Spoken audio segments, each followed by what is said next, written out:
जो झुकना जानता है वही वास्तव में ऊंचा उठता है, क्योंकि अहंकार से भरा हुआ व्यक्ति दिख सकता है बड़ा, पर विनम्र व्यक्ति बनता है महान।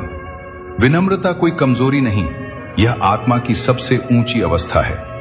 जिस मनुष्य के भीतर प्रेम और करुणा बसती है वो कभी ऊंची आवाज में नहीं बोलता, पर उसके शब्द दिलों तक पहुंच जाते हैं। अहंकार हमें भीड़ में अलग कर देता है, पर विनम्रता हमें सब में ईश्वर दिखाना सिखाती है। जब व्यक्ति अहंकार से मुक्त होता है तभी ईश्वर उसके भीतर प्रकट होता है। विनम्रता वही कला है जिससे बिना बोले भी आत्मा बोलती है और सामने वाला झुकने के लिए मजबूर हो जाता है। कृष्ण कहते हैं, जो जितना झुकता है मैं उसे उतना ही ऊंचा उठा देता हूं।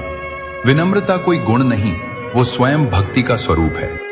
जिसने सच्चाई के रास्ते पर चलने की कोशिश की है उसने ताने भी सुने हैं और धोखे भी खाए हैं। लोग तुम्हारी तकलीफ नहीं समझते, बस इतना जानते हैं कि तुम मुस्कुरा रहे हो, इसलिए सब कुछ ठीक होगा।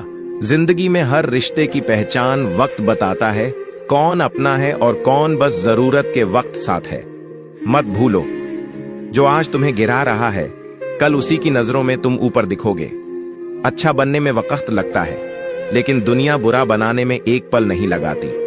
चेहरा कुछ भी कहे, पर सुकून हमेशा उसी इंसान के पास होता है जिसका दिल साफ होता है। और हाँ, वीडियो पसंद आए तो लाइक जरूर करें।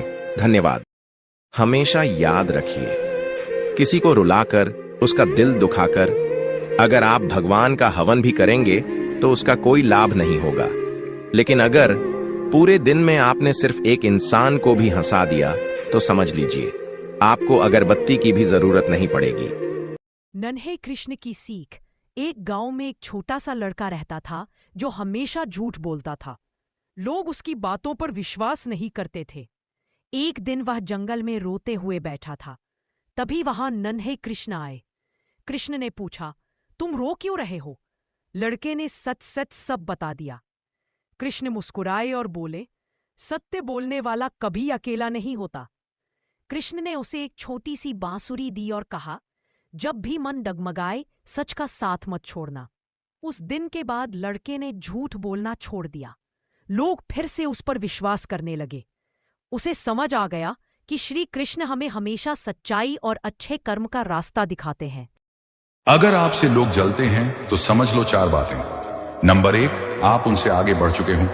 नंबर 2, आपकी मेहनत उनकी नींद छीन रही है।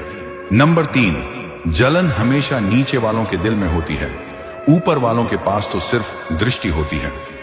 नंबर 4, जब दुश्मन आपके खिलाफ बातें बनाने लगे तो यह सबसे बड़ा प्रमाण है कि आप सफलता की सीढ़ियां। श्री कृष्ण कहते हैं कि इस दुनिया में सिर्फ 2 तरह के व्यक्ति ही सबसे ऊपर होते हैं। एक वो जो शक्तिशाली होकर भी क्षमा कर देते हैं, और दूसरे वो जो दरिद्र होकर भी कुछ दान कर देते हैं। श्री कृष्ण कहते हैं, कलयुग में रिश्ते भावनाओं से नहीं स्वार्थ से बनेंगे। लोग साथ तो होंगे मगर साथ नहीं निभाएंगे। रिश्ते दिखावे का जरिया बन जाएंगे। जहां मतलब होगा वहां मोहब्बत होगी। जो जितना झूठ बोलेगा वो उतना अपनापन दिखाएगा, और जो सच्चा होगा उसे ही सबसे ज्यादा ठुकराया जाएगा। इस युग में दिल नहीं दिमाग से रिश्ते निभेंगे, और जब मतलब खत्म तो रिश्ते भी खत्म। इसीलिए श्री कृष्ण कहते हैं, रिश्तों में भरोसा रखो मगर आंखें बंद मत करो, क्योंकि कलयुग में हर मुस्कान के पीछे एक वजह होती है।